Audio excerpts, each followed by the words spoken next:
Di tengah gelombang demonstrasi besar yang melanda Jakarta baru-baru ini, sebuah peristiwa mengejutkan terjadi. Rumah milik Ahmad Sahroni, Wakil Ketua Komisi 3 DPR RI yang dikenal sebagai Crazy Rich Tanjung Priok, menjadi sasaran penjarahan oleh massa tak dikenal. Awalnya, aksi demonstrasi yang berlangsung di pusat ibu kota bertujuan menyuarakan aspirasi masyarakat terkait kondisi sosial dan ekonomi yang semakin sulit. Harga kebutuhan pokok melonjak, ketidakpastian politik memanas, dan ketidakpuasan rakyat terhadap elit pemerintahan semakin terasa. Namun, di balik gelombang protes tersebut, suasana damai berubah menjadi kericuhan.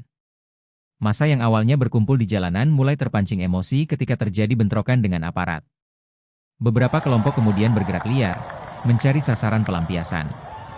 Rumah para tokoh publik dan pejabat menjadi target, dan salah satunya adalah kediaman Ahmad Sahroni.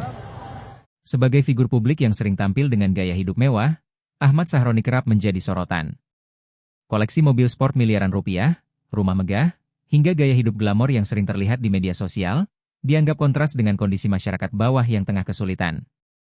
Citra inilah yang membuat rumahnya menjadi sasaran empuk bagi kelompok massa yang sudah kehilangan kendali. Malam itu, sejumlah orang dilaporkan menerobos masuk ke dalam kompleks rumahnya. Pagar jebol, kaca pecah, dan isi rumah menjadi sasaran penjarahan. Barang-barang berharga, mulai dari perhiasan, barang elektronik, hingga sebagian koleksi otomotifnya dilaporkan raib. Kerugian diperkirakan mencapai miliaran rupiah. Barang-barang yang dijarah di rumah Ahmad Sahroni. Patung Iron Man berukuran manusia. Barang koleksi impor, biasanya harganya di kisaran 100 juta rupiah sampai 300 juta rupiah tergantung detail dan lisensi. Taksiran, 200 juta rupiah. Televisi layar datar ukuran besar, beberapa unit. Sahroni dikenal memiliki rumah mewah, kemungkinan TV premium OLED ukuran 75 sampai 85 inci. Per unit bisa 30 rupiah sampai 70 juta. Jika diasumsikan ada 3 unit besar yang dijarah. Taksiran, 150 juta rupiah. Ijazah sekolah dokumen pribadi. Nilai material tidak seberapa, tetapi secara administratif sangat berharga. Taksiran finansial, 5 juta rupiah, biaya duplikat dokumen ulang. Senjata api ditambah izin kepemilikan. Harga resmi senjata api legal di Indonesia bisa puluhan hingga ratusan juta rupiah per unit. Jika yang hilang adalah pistol premium perlengkapan, ditaksir 100 juta rupiah sampai 200 juta rupiah. Taksiran, 150 juta rupiah. Mobil mewah, Tesla Model X dan Lexus RZ, dirusak, bukan dijarah. Tesla Model X, harga OTR Indonesia sekitar 3 miliar rupiah sampai 4 miliar rupiah. Lexus RZ, sekitar 2 miliar rupiah sampai 2,5 miliar rupiah. Jika keduanya rusak parah, bodi, kaca, interior, biaya perbaikan bisa 20-30 dari harga mobil. Taksiran, 1,5 miliar rupiah sampai 2 miliar rupiah kerugian perbaikan. Barang-barang rumah lain, furnitur, elektronik, koleksi pribadi. Dari rekaman video, massa membawa berbagai peralatan tambahan. Untuk rumah sekelas Sahroni, isi rumah bernilai sangat tinggi. Taksiran tambahan, 500 juta rupiah sampai 1 miliar rupiah. Total kerugian, estimasi. Patung Iron Man, 200 juta rupiah. Televisi besar, 3 unit, 150 juta rupiah. Dokumen ijazah, 5 juta rupiah. Senjata api izin, 150 juta rupiah.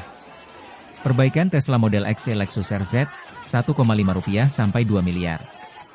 Furnitur koleksi tambahan, 500 juta rupiah sampai 1 miliar.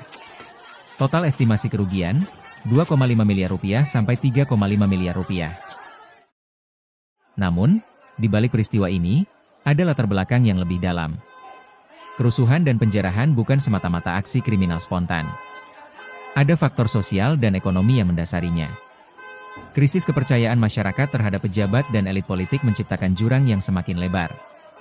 Ketidakadilan sosial, ditambah maraknya gaya hidup mewah para pejabat, menimbulkan rasa iri, amarah, sekaligus frustrasi di kalangan rakyat kecil. Penjarahan di rumah Ahmad Sahroni menjadi simbol dari letupan emosi kolektif. Bagi sebagian orang, itu adalah bentuk protes, meskipun dengan cara yang salah, terhadap kesenjangan yang semakin nyata. Di sisi lain, aparat kepolisian langsung bergerak cepat. Beberapa pelaku sudah berhasil diamankan, sementara investigasi terus berjalan. Pemerintah pun menyerukan agar masyarakat tetap tenang, tidak terprovokasi, dan tidak melampiaskan kemarahan dengan cara yang merugikan orang lain. Peristiwa ini meninggalkan banyak pertanyaan. Apakah penjarahan ini murni aksi kriminal yang memanfaatkan situasi ricuh? Atau ada aktor-aktor tertentu yang sengaja menunggangi demo untuk memperkeruh keadaan? Yang jelas, kasus ini menjadi alarm bagi para pemimpin negeri. Bahwa kesenjangan sosial, jika dibiarkan, dapat berubah menjadi bara api yang sewaktu-waktu menyulut kerusuhan. Dan bahwa gaya hidup glamor seorang pejabat bisa saja menjadi bumerang, menciptakan jarak dengan rakyat yang sedang berjuang demi bertahan hidup.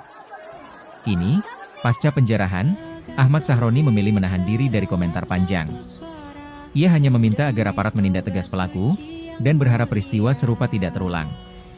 Namun, peristiwa ini akan terus diingat sebagai salah satu babak kelam dalam sejarah demonstrasi di Indonesia. Karena pada akhirnya, penjarahan bukan hanya tentang barang yang hilang, tetapi tentang retaknya hubungan antara rakyat dan elit, yang semakin sulit untuk dijembatani.